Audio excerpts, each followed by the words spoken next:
నమస్తే ఫ్రెండ్స్, నేను మీ Sravani Harsha. Welcome back to our channel. ఇవాళ మన కథ అత్యాశ. కథని చివరి వరకు వినండి. నచ్చితే కనుక ఖచ్చితంగా తప్పకుండా ఒక్క లైక్ చేయండి. ఈ కథ పైన మీ విలువైన స్పందనని కామెంట్ రూపంలో మాకు తెలియజేయండి. కొత్తవారు ఎవరైనా చూస్తున్నట్లయితే మన ఛానల్ని సబ్స్క్రైబ్ చేసుకోండి. ప్రపంచంలో ప్రతి తల్లిదండ్రులు పిల్లల్ని ప్రేమిస్తారు, కానీ కొంతమంది తల్లిదండ్రుల ప్రేమ వారి పిల్లల్ని పాడు చేస్తుంది. కొంతమంది తల్లిదండ్రుల ప్రేమ వాళ్ళ పిల్లలు ఉన్నతమైన వ్యక్తిత్వం ఉన్న వ్యక్తులుగా తీర్చిదిద్దుతుంది.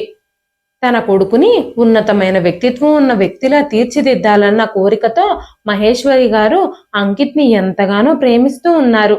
తన కొడుకు సమాజంలో మంచి విలువలతో ఉండాలని తను కోరుకుంది. ఈ ప్రపంచంలో ఉత్తమమైన నిజాయితీపరుడైన వ్యక్తిగా అంకిత్ని తయారు చేయాలని తన తల్లిదండ్రులు చాలా కృషి చేస్తున్నారు. అంకిత్ కోరికలకి ఎప్పుడూ తల్లిదండ్రులు విలువిచ్చేవారు. తను ఎప్పుడైనా తప్పు చేసినా కూడా అంకిత్ని తిట్టకుండా తన తప్పు అర్థమయ్యేలా చేసేవారు. పిల్లలు తప్పు చేస్తే దెబ్బల వల్ల ఆ తప్పు సరిదిద్దుకోవడం జరగదు. వాళ్ళ మనసులో అది తప్పు అని, మళ్ళీ అలాంటి పని చెయ్యకూడదు అనే భావనని తల్లిదండ్రులే కల్పించాలి.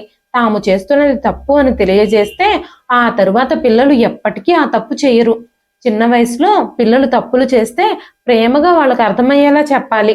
అలా ప్రేమగా చెప్పాక కూడా మళ్ళీ వాళ్ళు అదే తప్పు చేస్తే అప్పుడు వాళ్ళని శిక్షించాలి. అంకిత్ని తన తల్లిదండ్రులు ఇద్దరూ చాలా ప్రేమించేవారు. తమ చుట్టుపక్కల వాళ్ళు కూడా మీ కొడుకు మీద మీరు చూపించే ప్రేమ పెద్దయ్యాక వాడిని పాడు చేసే అవకాశం ఉంది. బాల్యం నుంచే పిల్లల్ని అదుపులో పెట్టాలి. తల్లిదండ్రులంటే భయము భక్తి ఉండేలా చేయాలి అంటూ అందరూ చెబుతూ ఉండేవారు. కానీ అంకిత్ తండ్రి శేఖర్ మాత్రం అవేవి పట్టించుకోకుండా అంకిత్ని అతి గారాబం చేస్తూనే ఉండేవాడు. చిన్నప్పుడు అంకిత్ తన చుట్టుపక్కల ఉన్న పిల్లలతో ఆడుకుంటూ ఉండేవాడు. ఒకరోజు పిల్లలందరూ క్రికెట్ ఆడుతున్నారు. అదే సమయంలో అంకిత్ వయసు సుమారుగా 6 సంవత్సరాలు ఉంటుంది. అప్పుడే అంకిత్ బౌలింగ్ చేస్తున్నాడు. మరో వ్యక్తి ఆ బాల్ని గట్టిగా బ్యాట్తో కొట్టాడు. అప్పుడు అంకిత్కి చాలా కోపం వచ్చింది. ఆ బాలు అంకిత్ భుజానికి తగిలింది. దాంతో కోపంగా ఉన్న అంకిత్ రోడ్డు మీద ఒక రాయిని తీసుకుని దాన్ని పైకెత్తాడు. అంకిత్ ఆ అబ్బాయి మీదకి ఆ రాయి విసిరాడు. ఆ రాయి విసిరినందుకు ఆ అబ్బాయికి దెబ్బ తగిలింది. దాంతో భయపడి మిగతా పిల్లలందరూ అక్కడి నుంచి పారిపోయారు. దెబ్బ తగిలిన పిల్లాడు మాత్రం అక్కడే కూర్చుని ఏడుస్తూనే ఉన్నాడు. అంకిత్ కూడా అక్కడి నుంచి పారిపోయాడు. కాసేపటి తర్వాత అంకిత్ ఎవరినైతే కొట్టాడో వాళ్ళ తండ్రి ఆ అబ్బాయినే తీసుకొని అంకిత్ వాళ్ళ ఇంటికి వచ్చాడు. అంకిత్ తల్లి మహేశ్వరి గారికి అంకిత్ గురించి ఫిర్యాదు చేశాడు. ఆ అబ్బాయి తండ్రి వాళ్ళ తలుపు దగ్గరే నుంచొని చాలా గొడవ చేశాడు. మీ కొడుకు ఉద్దేశపూర్వకంగానే నా కొడుకుని తల మీద కొట్టాడు. ఇప్పుడు నా కొడుకు తల పగిలిపోయింది చూడండి అంటూ అంకిత్ని తిట్టడం మొదలుపెట్టాడు. వెంటనే మహేశ్వరి గారు, అంకిత్ వాళ్ళు చెప్పేది నిజమేనా అంటూ అంకిత్ని అడిగారు. అంకిత్ మౌనంగా తలదించుకున్నాడు. మహేశ్వరి గారు అంకిత్తో ఆ అబ్బాయికి క్షమాపణలు కూడా చెప్పించారు. ఆ తర్వాత మహేశ్వరి గారు ఆ వ్యక్తితో, మమ్మల్ని క్షమించండి, మా కొడుకుకి క్రికెట్లో మంచిగా ట్రైనింగ్ ఇప్పిస్తాము. మా అబ్బాయి తప్పు చేశాడు, ఇంకెప్పుడు ఇలాంటి తప్పు వాడి వల్ల జరగకుండా నేను చూసుకుంటాను అని ఆవిడ చెబుతున్నా సరే ఆ అబ్బాయి తండ్రి అక్కడ చాలా పెద్ద గొడవ చేస్తూ ఉన్నాడు. ఎందుకంటే ఆ అబ్బాయికి నుదిటి పైన చాలా లోతైన గాయం తగిలింది. అంతేకాకుండా 2 కుట్లు కూడా పడ్డాయి. దీనంతటికీ ఎవరు మూల్యం చెల్లిస్తారు? మా కొడుకుకి మందుల ఖర్చులు ఎవరు భరిస్తారు?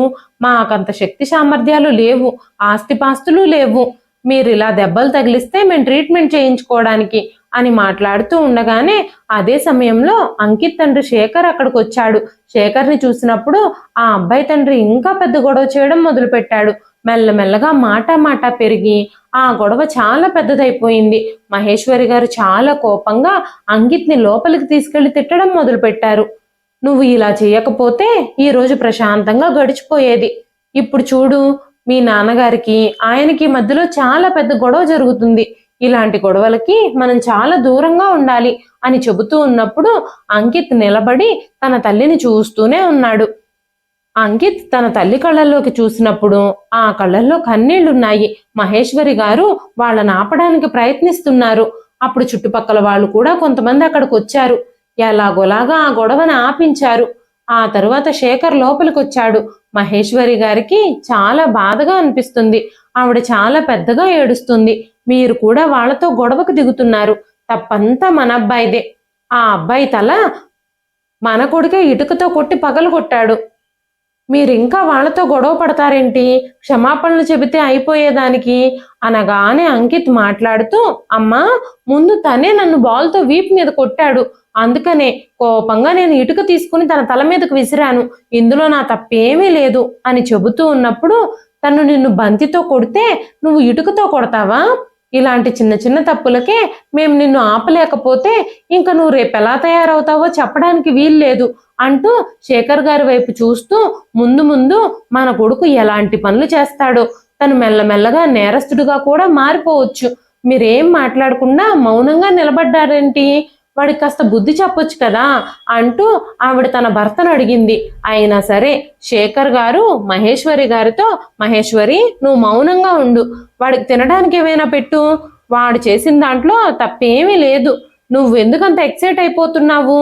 నా కొడుకు గురించి ఎవరైనా కంప్లైంట్ చేయడానికి నా ఇంటికి వస్తే నేను వాళ్ళని అస్సలు వదిలిపెట్టను అంటూ ఆయన తన భార్యతో చెప్పారు. భర్త ప్రవర్తనతో ఆవిడ చాలా విసిగిపోయింది. రోజు ఆ భగవంతుడిని ప్రార్థిస్తూనే ఉండేది, నా కొడుకుని తప్పుడు మార్గంలో నడవనివ్వవద్దు అని. కానీ అంకిత్ తప్పుడు మార్గంలో నడవడం ఆల్రెడీ ప్రారంభించేశాడు. ఎందుకంటే తన తండ్రి తన చిన్న చిన్న తప్పుల్ని ప్రోత్సహిస్తూ వచ్చాడు. మెల్లమెల్లగా తను పెద్ద పెద్ద నేరాలు కూడా చేయడానికి వెనకాడకుండా, భయము భక్తి లేకుండా తయారవుతున్నాడు. చిన్న తప్పులు చేసినప్పుడే మందలిస్తే ఇక్కడి వరకు వచ్చుండేదే కాదు. అంకిత్ ఆ రోజు బహిరంగంగా స్కూల్లో కూర్చొని పక్కన వాళ్ళ బ్యాగ్లో నుంచి డబ్బులు దొంగిలించాడు. అదే విషయం మహేశ్వరి గారి వరకు చేరుకున్నప్పుడు ఆమె ఇంటికి రాగానే అంకిత్ మీద చాలా అరిచింది. ఆ తర్వాత మెల్లగా కొడుకుని పక్కనే కూర్చోబెట్టుకొని, బాబు అంకిత్, దొంగతనం చేయడం చాలా తప్పు, దొంగతనం చేయడం పాపం కూడా. నీకేమైనా డబ్బులు కావాలంటే నన్ను, మీ నాన్నను అడగాలి తప్ప అలా వేరే వాళ్ళ దగ్గర నుంచి దొంగిలించకూడదు. అది వాళ్ళు చాలా కష్టపడి సంపాదించిన డబ్బు అని చెబుతూ ఉన్నప్పుడు అంకిత్ కోపంగా, నాకు మీ ముందు డబ్బుల కోసం చేతులు చాచి నిలబడాలని లేదు, ఒక ముష్టివాడిలాగా మీ ముందు చేతులు చాచడం నాకు ఇష్టం లేదు అని చెప్పినప్పుడు ఆ మాటలకి మొదటిసారిగా మహేశ్వరి గారు షాక్ అయిపోయారు. ఎందుకంటే అప్పుడు అంకిత్ వయసు కేవలం 13 సంవత్సరాలు మాత్రమే. 13 సంవత్సరాల నుంచి మహేశ్వరి గారు తన కొడుకు నిజమైన నిజాయితీపరుడైన వ్యక్తి కావాలని కోరుకున్నారు. కానీ తన తండ్రి ప్రవర్తన, ప్రేమ అంకిత్ని చాలా పాడు చేసేసింది. అంకిత్ పెరుగుతూ ఉన్నప్పుడు చెడ్డ కార్యకలాపాలు చేసే అలవాటు కూడా పెరుగుతూ వచ్చింది. డబ్బులు తీసుకోవడానికి కూడా తల్లిదండ్రుల ముందు చెయ్యి చాపడం నామోషి అని తను ఫీల్ అవుతున్నాడు. మెల్లగా తను హై స్కూల్ చదువు పూర్తయింది. ఆ తర్వాత ఇక కాలేజీకి వెళ్ళి చదువుకోవాలని అంకిత్ అనుకోలేదు. ఎందుకంటే మొదటి నుంచే చదువు మీద అంకిత్కి శ్రద్ధ లేదు. 10వ తరగతి తర్వాత అంకిత్ తన తండ్రితో, నాన్న, నేను ఇంక చదువుకోను అని చెప్పేశాడు. కానీ తన తల్లి మాత్రం తనకి చదువు మీద అవగాహన కల్పించాలని చాలా ప్రయత్నించింది. బాబు అంకిత్, నువ్వు బాగా చదువుకుని మంచి ఉద్యోగం సంపాదిస్తే నీ భవిష్యత్తు బాగుంటుంది. అప్పుడు నీకు మంచి జీతం వస్తుంది. ఎవ్వరి ముందు చేయి చాపాల్సిన పని లేకుండా దర్జాగా నీ బ్రతికేదో నువ్వు బ్రతకొచ్చు అంటూ చెప్పింది. కానీ ఇవన్నీ అంకిత్కి నచ్చలేదు. తనకి అస్సలు నచ్చని చదువుకొని అంత కష్టపడి నేను ఉద్యోగం సంపాదించలేను, నేను చదువుకోనంటే చదువుకోను, ఏదో ఒక వ్యాపారం చేస్తాను, ఇప్పటి నుంచే డబ్బులు సంపాదించడం మొదలు పెడతాను అంటూ చెబుతూ ఉండేవాడు. అదే సమయంలో అకస్మాత్తుగా అంకిత్ తండ్రి శేఖర్ గుండెపోటుతో చనిపోయాడు. మహేశ్వరి గారు తన భర్త మరణంతో చాలా కృంగిపోయారు. కానీ అంకిత్కి మాత్రం తన తండ్రి మరణించినందుకు ఏమాత్రమూ విచారం లేదు. జీవితంలో తన తండ్రి అంకిత్కి చాలా ఇచ్చాడు. ఎప్పుడూ తన ప్రతి తప్పుని దాచాడు. ఎంతో ప్రేమించాడు. తన కోసం చాలా కష్టపడ్డాడు. కానీ అకస్మాత్తుగా ఆయన చనిపోయినప్పుడు కనీసం అంకిత్ కొంచెం కూడా బాధపడలేదు. ఇంకా తనకి అడ్డు చెప్పేవాళ్ళు లేకపోవడంతో చదువుకోవడం కూడా మానేశాడు. అప్పుడు మహేశ్వరి గారు, బాబు అంకిత్, ఇప్పుడు నువ్వు నా కోరికను ఎలాగైనా నెరవేర్చాలి. నువ్వు బాగా చదువుకోవాలి. మీ నాన్నగారు కూడా ఈ ప్రపంచంలో లేరు. నువ్వు బాగా చదివి ప్రయోజకుడు అయ్యి ఈ ఇంటిని మంచిగా నడిపించాలని నేను కోరుకుంటున్నాను. నువ్వు బాగా చదువుకొని ఉద్యోగం సంపాదించకపోతే మన ఇల్లు ఎలా నడుస్తుంది? ఏది ఏమైనా సరే మంచి భవిష్యత్తు కోసం విద్య ఒక్కటే మార్గం అని అంకిత్కి నచ్చజెప్పాలని ప్రయత్నించింది ఆవిడ. నేను చదువుకోవాల్సిన పని చేయాల్సిన అవసరం లేదు, నాన్న సంపాదించిన డబ్బులతో నేను ఏదైనా వ్యాపారం చేస్తాను అంటూ చెప్పగానే మహేశ్వరి గారు తన కొడుకు ముందు చేతులు జోడించి, బాబు నీకు దండం పెడతాను, నువ్వు నీ చదువును మధ్యలో అసంపూర్ణంగా వదిలేయొద్దు. నువ్వు బాగా చదువుకుంటావు, నీ మీద నాకు నమ్మకం ఉంది. కనీసం ఇంటర్మీడియట్ అన్నా పాస్ అయితే చిన్న చిన్న ఉద్యోగాలు ఏవైనా వస్తాయి. 10వ తరగతికి నువ్వేం ఉద్యోగం చేయగలుగుతావు అని ఎంతగానో ఆవిడ బతిమాలినప్పుడు అంకిత్ తన తల్లి మాటలకి తల ఊపాడు. ఎందుకంటే మహేశ్వరి గారు చాలా ఏడుస్తున్నారు. పైగా ఇప్పుడు ఆవిడ ఒక వితంతువు కూడా అయ్యింది. ఇప్పుడు ఇరుగు పొరుగు వాళ్ళు కూడా అంకిత్కి వివరించి చెప్పారు, మీ అమ్మ ఇప్పుడు ఒంటరి ఆడది, తనకు విధేయత చూపించు, మీ అమ్మ చెప్పినట్టుగా విను, మీ అమ్మని జాగ్రత్తగా చూసుకో, తన మాటకి ఎదురు చెప్పొద్దు, తన్ని బాధ పెట్టొద్దు అంటూ అందరూ చెబుతున్నప్పుడు అంకిత్ ఆ మాటలు విని తన తల్లి ప్రతిపాదనకు ఒప్పుకున్నాడు. కొన్ని రోజులు గడిచాక తను కాలేజీకి వెళ్ళి చదువుకోవడం మొదలుపెట్టాడు.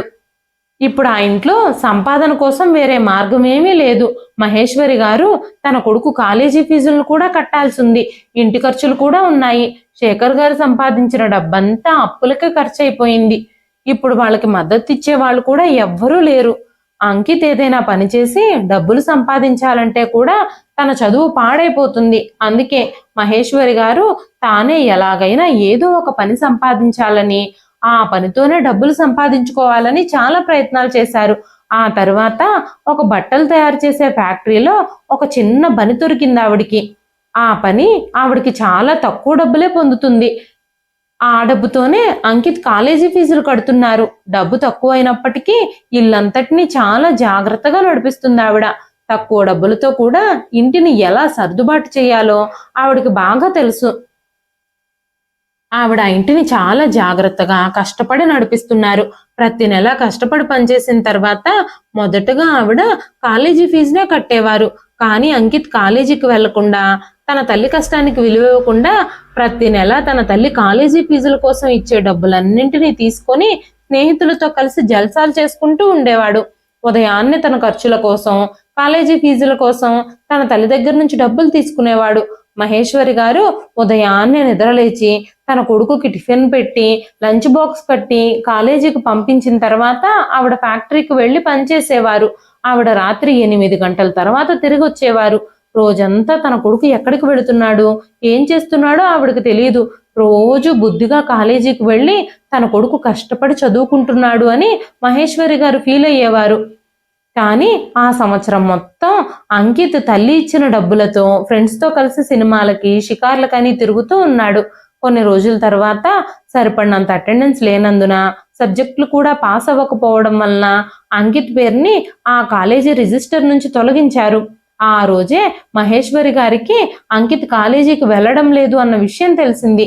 తన కొడుకు కాలేజీకి వెళ్ళి చదువుకోవడం లేదు అని తను తెలుసుకున్నప్పుడు ఆవిడ తన కొడుకుని రోడ్డు మీదే పట్టుకుని ఇష్టం వచ్చినట్టు తిట్టింది. నీ నిస్సహాయ తల్లి రోజంతా రెక్కలు ముక్కలు చేసుకుని కష్టపడుతూ ఉంటే నువ్వు ఆ డబ్బుతో జల్సాలు చేసుకోవడానికి నీకు సిగ్గనిపించడం లేదా? నేను రోజు నీకోసం ఎంత పని చేసేదాన్ని. ఉదయాన్నే లేచి నీకోసం టిఫిను, లంచ్ బాక్సు అన్నీ రెడీ చేసి వెళ్లేదాన్ని. నేను కేవలం నీ కోసం మాత్రమే నా రెక్కలు ముక్కలు చేసుకుని డబ్బులు సంపాదిస్తున్నాను. కానీ నువ్వు మాత్రం దర్జాగా సంవత్సరం పాటు నన్ను మోసం చేశావు. కొంచెమైనా సిగ్గుండాలి నీకు అంటూ తిడుతూ ఉన్నా కూడా అంకిత్ కొంచెం కూడా సిగ్గుపడలేదు. తల్లి మాటల్ని ఏమాత్రమూ పట్టించుకోలేదు. ఇప్పుడు అంకిత్ ప్రవర్తన కారణంగా మహేశ్వరి గారికి చాలా చెడ్డ రోజులు మొదలయ్యాయి. ప్రతి 2-3 రోజులకు ఒకసారి ఎవరో ఒకరితో గొడవ పెట్టుకుని వాళ్ళని ఇంటి మీదకి తీసుకొస్తూ ఉండేవాడు అంకిత్. మహేశ్వరి గారు చాలా విసిగిపోయారు. కొడుకుని ఎంత తిట్టినా, ప్రేమగా చెప్పినా, అలాంటి పనులు చేస్తే నేను సహించనని బెదిరించినా తను ఏమీ పట్టించుకునేవాడు కాదు. మీ నాన్న కూడా ఇప్పుడు మనల్ని వదిలిపెట్టి వెళ్ళిపోయారు. నన్ను కూడా ఆ భగవంతుడు తీసుకెళ్లిపోయి ఉండుంటే ఇవన్నీ చూడాల్సిన అవసరం నాకు కూడా ఉండేది కాదు అంటూ ఆవిడ ఏడ్చేవారు. ఆవిడ ఎంత ఏడుస్తున్నా అంకిత్ అస్సలు పట్టించుకునేవాడు కాదు. నిశ్శబ్దంగా తల్లి మాటలు విని కూడా అస్సలు పట్టనట్టే వెళ్ళిపోతూ ఉండేవాడు. ఇప్పుడు మహేశ్వరి గారు కూడా కొడుకుని పట్టించుకోవడం మానేశారు. ఆవిడ తన పని తాను చేసుకుంటూ మౌనంగా ఉండడం మొదలుపెట్టింది. చదవడం రాయడం అయితే అంకిత్ వల్ల కాదు గాని తన తల్లిని మళ్ళీ మోసం చేసి అబద్ధాలు చెప్పి కంప్యూటర్ కోర్సులో జాయిన్ అయ్యాడు. మహేశ్వరి గారు కూడా కొడుకు బాగుపడతాడేమోనని ఫీజు కూడా కట్టారు. కానీ తన స్నేహితులందరూ కంప్యూటర్ కోర్సులో చేరుతున్నారని, అమ్మాయిలు కూడా అక్కడ బాగా ఉంటారని, అమ్మాయిలతో సరదాగా గడపొచ్చని అంకిత్ ఆ కోర్సులో జాయిన్ అయ్యాడు. అక్కడ అమ్మాయిలతో సరసాలాడడం, ఫ్రెండ్స్తో గాలి తిరుగుళ్ళు తిరగడం మొదలు పెట్టాడు. ఈ విషయాలన్నీ మహేశ్వరి గారు తెలుసుకున్నప్పుడు తన కొడుకుకి డబ్బులు కూడా ఇవ్వడం మానేశారు. కానీ అంకిత్ తన తల్లి పర్సులో నుంచి డబ్బులు దొంగిలిస్తూ ఉండేవాడు. కొద్ది రోజుల్లోనే తన కొడుకు తన డబ్బులు దొంగిలిస్తున్నాడు అని కూడా ఆవిడ అర్థం చేసుకుంది. ఇప్పుడు ఆమె పూర్తిగా నిశ్శబ్దంగా ఉంది. ఆమె తన కొడుకుని ఏమీ అనలేదు. ఎలాగోలాగా కంప్యూటర్ కోర్సు పూర్తి చేసిన తర్వాత అంకిత్ ఒక ఉద్యోగం సంపాదించాడు. అక్కడ తను పనిచేయడం ప్రారంభించాడు. ఆ కంప్యూటర్ ఇన్స్టిట్యూట్లోనే పిల్లలకి కంప్యూటర్ నేర్పించే ఉద్యోగం తనకి దొరికింది. ఆ విషయం మహేశ్వరి గారు తెలుసుకున్నప్పుడు చాలా మంచిగా ఫీల్ అయ్యారు. వెంటనే తన కొడుకుతో, బాబు అంకిత్, ఇప్పటి వరకు మన పరిస్థితులు బాగోలేదని నేను నా శరీరం సహకరించకపోయినా ఫ్యాక్టరీలో పనిచేయడానికి వెళుతూ ఉన్నాను. ఇప్పుడు ఇక నువ్వు ఉద్యోగం సంపాదించావు కదా, ఈ ఇంటిని ఇప్పుడు నువ్వు ఇంకా నడిపించుకోగలవు. అందుకే నేను నా ఉద్యోగాన్ని మానేయాలి అని అనుకుంటున్నాను అని చెప్పినప్పుడు వెంటనే అంకిత్, నేను నీకు డబ్బులు ఇస్తానని నువ్వు అస్సలు ఆశ పెట్టుకోవద్దు. నేను సంపాదించే ఈ డబ్బులు నా ఖర్చులకే సరిపోవు. వాటిని నేనే ఖర్చు పెట్టుకుంటాను. నీకు ఇస్తానన్న ఆశ నువ్వు అస్సలు పెట్టుకోవద్దు. ఇవి కాకుండా ఇంకా నీ ఖర్చులు కూడా నేనే భరించాలి అంటే ఎలాగా? అస్సలు కుదరదు అన్నాడు అంకిత్. ఆ మాటలకి మహేశ్వరి గారు కన్నీళ్లు పెట్టుకున్నారు. ఇన్ని రోజులు నీ ఖర్చులు నేనే భరించాను. ఇప్పుడు నీ ఆదాయంపై నాకు హక్కు లేదా అని ఆవిడ అడగగానే, ఖచ్చితంగా లేదమ్మా, ఇది నేను సంపాదించుకున్న డబ్బులు, నా ఖర్చులకే వాడుకుంటాను అని చెప్పాడు అంకిత్. ఆ తర్వాత మెల్లమెల్లగా మహేశ్వరి గారు కూడా అనారోగ్యానికి గురయ్యారు. ఇప్పుడు అంకిత్ వయసు 25 సంవత్సరాలు. అంకిత్ ఇప్పుడు తన మొత్తం ఖర్చులు భరించి తనని ఎంతగానో ప్రేమించే అమ్మాయిని, తన కోసం ఏదైనా చేయడానికి సిద్ధంగా ఉండే అమ్మాయిని ఎక్కడైనా వెతికి పట్టుకోవాలని, ఎక్కడైనా అలాంటి అమ్మాయిలు దొరుకుతారేమోనని వెతకడం మొదలు పెట్టాడు. కానీ అలాంటి అమ్మాయిలు ఎక్కడా దొరకలేదు. ఒకరోజు అకస్మాత్తుగా అంకిత్ చాలా అందంగా ఉన్న సిరి అనే అమ్మాయిని చూశాడు. సిరి వెనకాల పడడం మొదలు పెట్టాడు. సిరి గురించి తనకి తెలియకుండానే మొత్తం సమాచారం తెలుసుకున్నాడు. ఆ అమ్మాయి తల్లిదండ్రులు చాలా గొప్ప ధనవంతులని, ఆ అమ్మాయి తండ్రి పెద్ద వ్యాపారవేత్త అని తెలుసుకున్నాడు అంకిత్. అంకిత్ ఎలాగైనా సరే ఆ సిరిని ప్రేమలో దించి పెళ్లి చేసుకుంటే ఇక తను ఏ పని చేయాల్సిన అవసరం లేదని, హాయిగా సిరి తండ్రి సంపాదించిన డబ్బులన్నీ ఖర్చు పెట్టుకుంటూ తన జీవితాన్ని గడపొచ్చు అని అనుకున్నాడు. ఆ అమ్మాయిని ఎలాగైనా తన ప్రేమలోకి దించాలి. అప్పుడు ప్రతిదీ తన సొంతం అవుతుంది. తనను ఎలాగైనా తన జీవిత భాగస్వామిగా చేసుకోవాలి అని నిర్ణయించుకున్నాడు అంకిత్. అంకిత్ ఆ అమ్మాయిని ట్రాప్ చేయడానికి ప్రయత్నాలు చేస్తూ ఉన్నాడు. కొన్ని రోజుల తర్వాత సిరి వాళ్ళ ఆఫీస్ బయట పేద ప్రజలకి బట్టలు పంపిణీ చేస్తున్నారు అని అంకిత్ విన్నప్పుడు తను చాలా సంతోషించాడు. ఇప్పుడు తనకి సిరిని ఇంప్రెస్ చేసే అవకాశం ఒకటి దొరికింది. అంకిత్ తన ఇంటికి వెళ్ళినప్పుడు తన తల్లి మహేశ్వరి గారు స్టవ్ మీద వంట చేస్తూ కనిపించారు. ఆవిడ తన చీర కొంగుతో నుదుటిపై పట్టిన చెమటని పదే పదే తుడుచుకుంటూ ఉన్నారు. అప్పుడు అంకిత్ తన తల్లి దగ్గరకు వెళ్ళి, అమ్మా, ఏమైంది? నువ్వు చాలా అలసటగా కనిపిస్తున్నావు. వంట పూర్తయిందా? ఈ రోజు నేను నీతో కలిసే భోజనం చేయాలి అని అనుకుంటున్నాను అని చెప్పినప్పుడు మహేశ్వరి గారు తన కొడుకుకి భోజనం వడ్డించి ఆవిడ కూడా భోజనం ప్లేట్లో పెట్టుకొని ఆ కొడుకు పక్కనే కూర్చున్నారు. ఆవిడ పూర్తిగా నిశ్శబ్దంగా ఉంది. అప్పుడు అంకిత్, అమ్మా, నాకు ఇప్పుడు నీ సహాయం కావాలి, నాకు ఒక పెద్ద ఉద్యోగం కావాలి అని చెప్పినప్పుడు, నీకు ఆల్రెడీ కంప్యూటర్ ఇన్స్టిట్యూట్లో ఉద్యోగం దొరికింది కదా, పిల్లలకి కంప్యూటర్ నేర్పించే ఉద్యోగం. ఆ ఉద్యోగం ఆల్రెడీ నువ్వు చేస్తున్నావు కదా, ఇంకా మరింకే ఉద్యోగం కావాలి నీకు అని అడిగినప్పుడు, అమ్మా, ఆ ఉద్యోగం నాకు సరిపోవడం లేదమ్మా, జీతం చాలా తక్కువ వస్తుంది. అందుకే నేను పెద్ద కంపెనీలో మంచి ఉద్యోగం సంపాదించాలి అని అనుకుంటున్నాను. అని చెప్పగానే, అంత పెద్ద ఉద్యోగం నువ్వు సంపాదించాలి అని అంటే కనీసం నువ్వు డిగ్రీ అయినా పాస్ అయి ఉండాలి కదా, కానీ నువ్వు అసలు చదువుకోనే లేదు, 10వ తరగతే కదా నీ క్వాలిఫికేషను, నీకు అక్కడ ఎలాంటి ఉద్యోగం దొరుకుతుంది, అయినా నీకెవరు ఉద్యోగం ఇస్తారు అని మహేశ్వరి గారు అనగానే, అంకిత్ అమ్మా రేపు ఆ కార్యాలయం బయట పేదవాళ్ళకి బట్టలు పంచుతున్నామని ప్రకటించారు, నువ్వు ఆ పేదవాళ్ల వరుసలో నిలబడు, నీ సమయం వచ్చినప్పుడు నువ్వు వాళ్ళిచ్చే బట్టల్ని తిరస్కరించాలి, అక్కడ బట్టలు పంచే ఆవిడతో నేను చాలా పేద మహిళని, నేను ఈ ప్రపంచంలో నా కొడుకు కోసం మాత్రమే బ్రతుకుతున్నాను, నా కొడుకు మాత్రమే నాకు ఏకైక మద్దతు, కానీ తను చాలా రోజుల నుంచి ఉద్యోగం కోసం వెతుకుతున్నాడు, ఎక్కడికి వెళ్ళినా కూడా తను ఉద్యోగం పొందలేకపోయాడు అంటూ కన్నీళ్లు పెట్టుకో, నీ నటనను చూసి అక్కడ నాకు ఉద్యోగం ఇస్తారు అని చెప్పాడు అంకిత్. ఆ మాటలకి మహేశ్వరి గారు షాక్ అయిపోయారు. ఇలాంటి సిగ్గులేని విషయాల గురించి నువ్వు ఎలా మాట్లాడుతున్నావు, నేను ఎవ్వరి ముందు ఏది చేతులు చాపి ఫ్రీగా ఎప్పుడూ తీసుకోలేదు, నేను ఎంత నిస్సహాయంగా ఉన్నా కూడా నా రెక్కల కష్టం మీద ఇప్పటి వరకు నేను బ్రతికాను, ఇప్పటి వరకు నేను కష్టపడి సంపాదించిన డబ్బులతోనే భోజనం చేస్తున్నాను, నేను పేద మహిళనే కాదని అనడం లేదు, కానీ నీ ఉద్యోగం కోసం ఒక అమ్మాయి ముందు చేతులు జోడించి యాచించే పని మాత్రం నేను చెయ్యను, నువ్వు ఎన్ని చెప్పినా కూడా నేను ఈ పని చెయ్యలేను అని స్పష్టంగా కరాఖండిగా చెప్పేశారు మహేశ్వరి గారు. వెంటనే అంకిత్ తన తల్లిని ఎమోషనల్ గా బ్లాక్మెయిల్ చేయడం మొదలు పెట్టాడు. అమ్మా ఇప్పటి వరకు నేను నిన్ను చాలా ఇబ్బంది పెట్టాను, కానీ ఇప్పటి వరకు నేను చేసిన ప్రతి తప్పుకి నువ్వు నన్ను క్షమించు అంటూ తన తల్లి పాదాల మీద పడ్డాడు.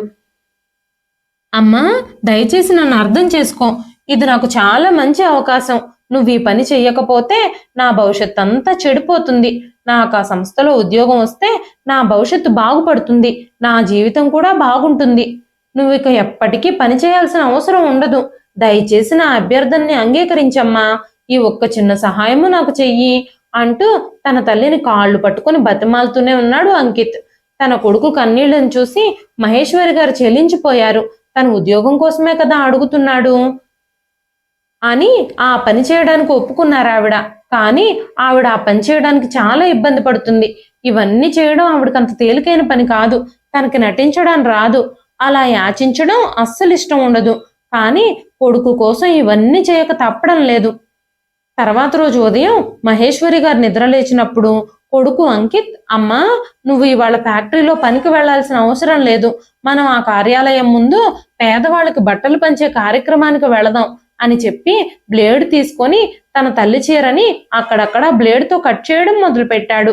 బాబు నువ్వేం చేస్తున్నావు, నా బట్టలు ఎందుకు చించేస్తున్నావు అని మహేశ్వరి గారు అడిగినప్పుడు, నువ్వు ఇలా నలిగిపోయిన చిరిగిపోయిన బట్టల్లో చాలా సమస్యలున్న మహిళలా కనిపించినప్పుడే ఆ అమ్మాయి నీ మీద జాలి చూపిస్తుంది, తను నీ మీద జాలిపడాలంటే నువ్వు దీనంగా ఉండాలి కదా అని చెప్పాడు అంకిత్. మహేశ్వరి గారు ఆ చిరిగిపోయిన బట్టల్లో ఆ కార్యాలయం ముందుకు వెళ్ళి నిలబడ్డారు. సిరి పేదవాళ్లకు బట్టలు పంచడానికి బయటకు వచ్చింది, పేద ప్రజలందరూ వరుసలో నిలబడ్డారు.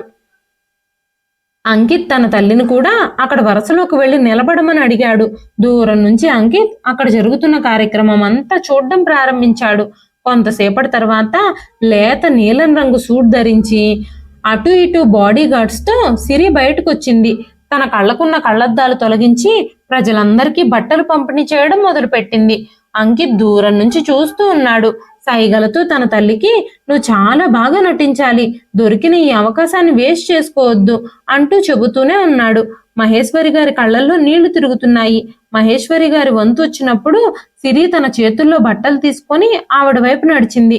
ఆవిడ చేతికి ఆ బట్టలు ఇస్తూ ఉన్నప్పుడు వెంటనే ఆవిడ చేతులు జోడించి, మేడం గారు ఇవన్నీ నాకు అక్కర్లేదు, నాకు మీరిచ్చే బట్టలతో అవసరం లేదు, నా జీవితంలో నాకున్నది ఒకే ఒక్క కొడుకు, తను మా కుటుంబాన్ని నడిపించడానికి చాలా కష్టపడుతున్నాడు, నా కొడుకుకి మీ కంపెనీలో ఏదైనా ఉద్యోగం ఇవ్వాలని నేను కోరుకుంటున్నాను, నా జీవితం అంతా నేను మీకు రుణపడి ఉంటాను, ఈ సాయం గనక నాకు మీరు చేస్తే, మీరు చేసిన ఈ సహాయాన్ని నేను ఈ జన్మలో మరిచిపోలేను, నేను మీ ముందు చేతులు జోడించి అడుగుతున్నాను, నాకు మీ బట్టలు అవసరం లేదు, నా శరీరంపై కొత్త బట్టలు ఉండాలి అన్న కోరిక నాకు లేదు, నాకున్నవి నాకు సరిపోతాయి, కానీ ఈ సమయంలో నా కొడుకుకి ఉద్యోగం రావడం నాకు చాలా అవసరం, తన జీవితాన్ని తన కాళ్ళ మీద తను నిలబడి జీవించగలుగుతాడు. మీరు కాస్త దయచేసి నా కొడుకు ఏదైనా ఉద్యోగం ఇప్పించండి అని చెబుతూ ఉన్నప్పుడు అంకిత్ దూరంగా నిలబడి, అమ్మా నువ్వు చాలా బాగా నటిస్తున్నావు, ఇప్పుడు ఆవిడ నీ నటనకు కరిగిపోయి నాకు ఉద్యోగం ఇచ్చేస్తుంది అని సంతోషంగా చూస్తూనే ఉన్నాడు. అంతలోనే సిరి వాళ్ళ మేనేజరు, అమ్మా మీరు బట్టలు తీసుకోకపోతే పక్కకు తప్పుకోండి, వేరే ఎవరైనా తీసుకుంటారు, ఇక్కడ అనవసరపు ప్రసంగాలు వద్దు, మాకు చాలా పనుంది, ఇంకా చాలా మంది వరుసలో నిలబడున్నారు, వాళ్ళందరికీ మేము బట్టలు పంచాలి అంటూ ఆమెను పక్కకు వెళ్ళిపోమ్మని చెప్పాడు. వెంటనే మహేశ్వరి గారు సిరి పాదాలు పట్టుకుని నేల మీద కూర్చుని, మీ కంపెనీలో నా కొడుకుకు ఒక చిన్న ఉద్యోగం ఇవ్వడం వల్ల మీకు ఎలాంటి నష్టము జరగదు, దయచేసి ఆలోచించండి, నాకు ఎలాగైనా సహాయం చేయండి అంటూ చేతులు ముడుచుకొని ప్రాధేయపడుతూనే ఉంది. ఆవిడ్ని చూసి సిరి జాలిపడింది. వెంటనే సిరి, మీ అబ్బాయి ఏం చదువుకున్నాడమ్మా, అతని క్వాలిఫికేషన్ ఏంటి అంటూ ఆమెను అడిగినప్పుడు వెంటనే మహేశ్వరి గారు, మా అబ్బాయి 10వ తరగతి పాస్ అయ్యాడండి, ఆ తర్వాత మా పేదరికం వల్ల చదువుకోలేకపోయాడు, కానీ మా అబ్బాయి చాలా షార్ప్, కంప్యూటర్ నేర్చుకుని కంప్యూటర్ క్లాసులు అందరికీ చెబుతూ ఉన్నాడు, కంప్యూటర్ కూడా బాగా ఆపరేట్ చేస్తాడు, మీరు అతన్ని ఇంటర్వ్యూకి పిలిచి తనని ఇంటర్వ్యూ చేసిన తర్వాత మీరు అస్సలు నిరాశపడరు, తనకు టాలెంట్ ఉందనుకుంటేనే మీరు తనకు ఉద్యోగం ఇవ్వండి, తన తెలివితేటలు పరీక్షించిన తర్వాతే మీరు నా కొడుకుకు ఉద్యోగం ఇవ్వాలా వద్దా అన్నది డిసైడ్ చేయండి అంటూ ఆవిడ మాట్లాడుతూ ఉంది. మేనేజర్ ముఖంలోని భావాలన్నీ మారుతూ ఉన్నాయి. అతను మళ్ళీ ఏదో మాట్లాడడానికి ప్రయత్నించాడు. అప్పుడు సిరి తనని చేతితో ఆపి, సరే రేపు మీ కొడుకుని మా కంపెనీకి ఇంటర్వ్యూకి రమ్మని చెప్పండి, కానీ మీరు ఈ బట్టలు కూడా తీసుకోండి అంటూ సిరి తన చేతికి బలవంతంగా ఆ బట్టలు ఇచ్చింది. మహేశ్వరి గారు తన కన్నీళ్లు తుడుచుకుంటూ తిరిగి ఇంటికి వచ్చేశారు. తను ఒకరి ముందు కాళ్ళు పట్టుకొని ప్రాధేయపడినందుకు తన పరిస్థితికి తానే చాలా సిగ్గుపడింది. తను ఇంట్లో కూర్చుని ఏడుస్తూ ఉంది. అదే సమయంలో అంకిత్ చాలా సంతోషంగా ఇంటికొచ్చాడు. కానీ మహేశ్వరి గారు మాత్రం విచారంగానే ఉన్నాడు. వెంటనే అంకిత్ మహేశ్వరి గారి దగ్గరకు వచ్చి, అమ్మా నువ్వు భలే యాక్టింగ్ చేశావు, నీకు చాలా చాలా ధన్యవాదాలు, నువ్వు అలా చేయగలవని నేను అస్సలు ఊహించలేదు అని చెబుతూ ఉండగానే మహేశ్వరి గారు, బాబు కృతజ్ఞతలు చెప్పాల్సిన అవసరం లేదు, తల్లి తన బిడ్డల కోసం ప్రతీదీ చేయగలదు అని చెప్పి తన పనిలో తను నిమగ్నం అయిపోయింది. ఆ తరువాత అంకిత్ చాలా ఆనందపడటం మొదలుపెట్టాడు. నాకు ఆఫీస్లో ఇక మంచి ఉద్యోగం దొరుకుతుంది, ఇక సిరిని ఈజీగా నేను లైన్లో పెట్టేయగలుగుతాను అంటూ ఊహించుకోవడం మొదలుపెట్టాడు. తర్వాత రోజే అంకిత్ ఇంటర్వ్యూకి వెళ్ళాడు. అక్కడ సిరి తన క్యాబిన్లో కుర్చీలో దర్జాగా కూర్చునుంది. చూడగానే తన స్మార్ట్నెస్ సిరిని ఆకట్టుకుంది. తను అంకిత్ గురించి అడిగినప్పుడు అంకిత్ తన ముఖాన్ని విచారంగా పెట్టుకొని తన కళ్ళల్లో బలవంతంగా కన్నీళ్లు తెచ్చుకొని, నేను చాలా కలత చెందుతున్నాను, నేను చాలా పేదరికంలో ఉన్నాను మేడం అంటూ చెప్పాడు. సిరి కూడా అంకిత్ మీద జాలి తెచ్చుకుంది.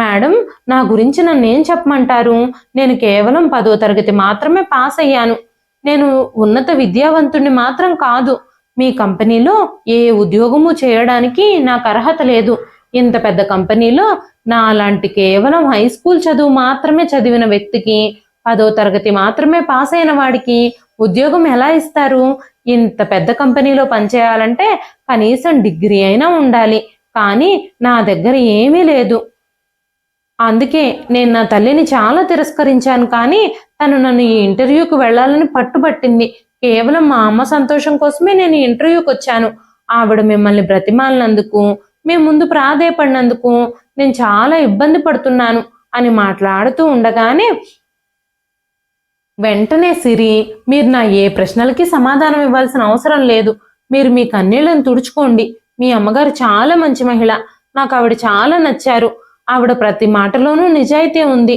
నేను మిమ్మల్ని ఏదైనా ప్రశ్నలు అడగడం, మీరు ఏదైనా సమాధానాలు ఇవ్వడం ఇలాంటివన్నీ అవసరం లేదు, నేను మిమ్మల్ని ఏమీ అడగను, మీ అమ్మగారు మీ గురించి నాకు ప్రతిదీ చెప్పారు, రేపటి నుంచి మీరు ఇక్కడ ఉద్యోగంలో చేరొచ్చు అని చెప్పగానే అంకిత్ ఆశ్చర్యంగా, మీరు నిజంగానే నాకు ఉద్యోగం ఇస్తున్నారా అని అడిగాడు.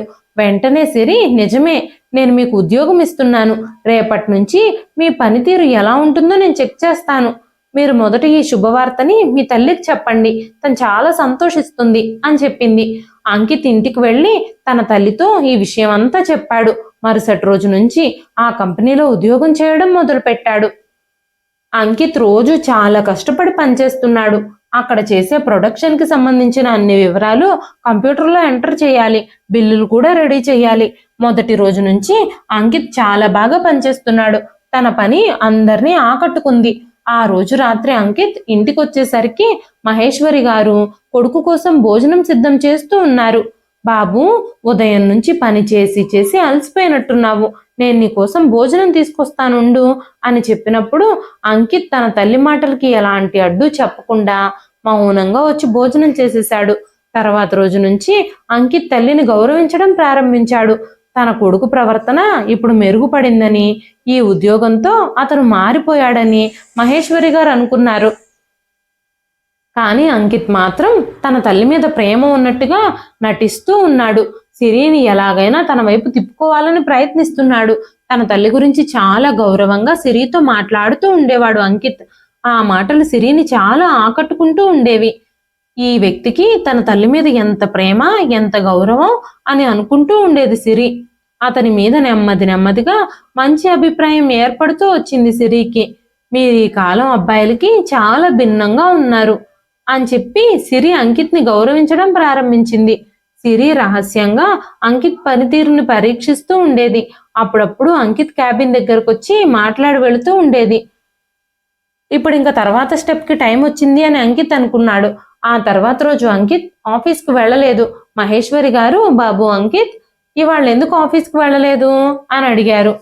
వెంటనే అంకిత్, అమ్మా, నీ ఆరోగ్యం బాగోలేదు కదా, అందుకే ఈ రోజంతా నేను నీకు సేవ చేయడానికే ఇంట్లో ఉన్నాను అని చెప్పాడు.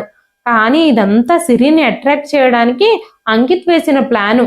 మహేశ్వరి గారిని అంకిత్ ప్రభుత్వ ఆసుపత్రికి తీసుకెళ్లి హాస్పిటల్లో జాయిన్ చేసి డాక్టర్తో 2-3 రోజులు తనని ఇక్కడే ఉంచుకోమని చెప్పి డబ్బులు కూడా ఇచ్చాడు. ఆ తర్వాత 2 రోజులు అంకిత్ ఆఫీస్కి వెళ్ళలేదు. 3వ రోజు ఆఫీస్ నుంచి ఫోన్ వచ్చింది. మా అమ్మ ఆరోగ్యం బాగోలేదండి, తను హాస్పిటల్లో ఉంది, అందుకే నేను ఆఫీస్కి రాలేకపోయాను అంటూ చెప్పాడు అంకిత్. సిరి ఆవిడ్ని చూడ్డానికి స్వయంగా హాస్పిటల్కి వచ్చింది. అప్పుడు ఆమె పైన జాలి పడింది కూడా. మీరు మీ అమ్మతో ఇక్కడికి గవర్నమెంట్ హాస్పిటల్కి ఎందుకు వచ్చారు, ఇక్కడ మంచి మంచి సౌకర్యాలు లేవు అని చెప్పినప్పుడు, ఇంకెక్కడికి వెళ్ళాలి మేడం, పేద వ్యక్తులు ప్రభుత్వ ఆసుపత్రికి రాకపోతే ప్రైవేట్ హాస్పిటల్కి ఎలా వెళ్ళగలుగుతారు అంటూ చెప్పాడు అంకిత్. అప్పుడు సిరి 10,000 రూపాయలు చెక్కు రాసి అంకిత్కి ఇచ్చి, ఇవి మీ అమ్మ ఆరోగ్యం కోసం నేను ఇస్తున్న డబ్బులు, ఇవి నాకు తిరిగి ఇవ్వాల్సిన అవసరం లేదు, మీ అమ్మగారిని వెంటనే ప్రైవేట్ ఆసుపత్రికి తీసుకెళ్ళండి, తనకు కావలసిన వైద్యం చేయించండి అని చెప్పింది. సిరికి నిస్సహాయ స్థితిలో ఉన్న వ్యక్తులను చూస్తే జాలిపడ్డం తన వీక్నెస్. ఆ వీక్నెస్ని అడ్డం పెట్టుకునే లేనిపోని అబద్ధాలన్నీ చెప్పి సిరి నుంచి ఒక బైక్ కూడా బహుమతిగా పొందాడు అంకిత్. ఆ తర్వాత మెల్లగా తన మాటలతో చేష్టలతో సిరి దగ్గర చనువు ఏర్పరచుకున్నాడు. ఆ తర్వాత మెల్లగా మంచి సమయం చూసుకొని సిరితో తన్ని పెళ్లి చేసుకోవాలని అనుకుంటున్నానని, మీలాంటి వ్యక్తి నా జీవితంలోకి వస్తే నా జీవితం చాలా ఆనందమయంగా మారుతుందని చెప్పాడు. అప్పుడు సిరి కూడా, నాకు చిన్నప్పటి నుంచి తల్లి ప్రేమ లేదు, మీ అమ్మగారు నాకు చాలా బాగా నచ్చారు, ఆవిడ మిమ్మల్ని చాలా ప్రేమిస్తున్నారు, తర్వాత నన్ను కూడా ఆవిడ అలాగే ప్రేమిస్తారు అని నాకు అనిపిస్తోంది అని సిరి అంది. సిరితో ఆ మాట చెప్పించడానికి అంకిత్ చాలా అబద్ధాలే చెప్పాల్సి వచ్చింది. ఆ తర్వాత సిరి అంకిత్ని పెళ్లి చేసుకుంది. అంకిత్తో పాటు మహేశ్వరి గారిని కూడా సిరి తనతో పాటు తీసుకెళ్లిపోయింది.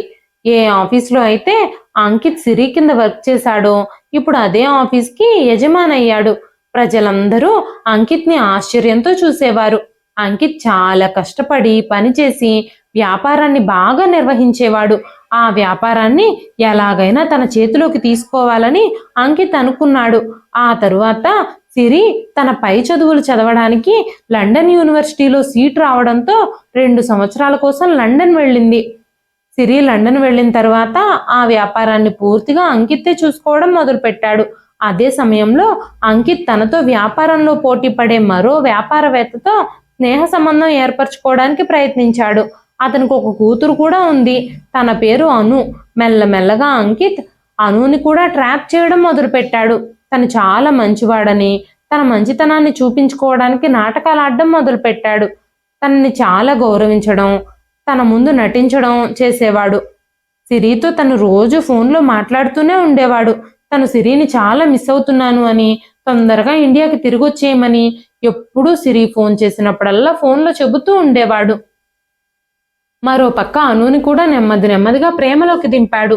అనుతో మెల్లగా సమావేశాలు పెరగడం, వాళ్ళిద్దరికీ ఒకరి మీద ఒకరికి ప్రేమ పెరగడం మొదలైంది.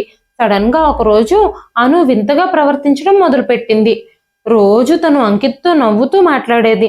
కానీ ఆ రోజు అంకిత్ అనుని ఆనుకుని మాట్లాడుతూ ఉన్నప్పుడు తను దూరంగా జరగడం మొదలుపెట్టింది.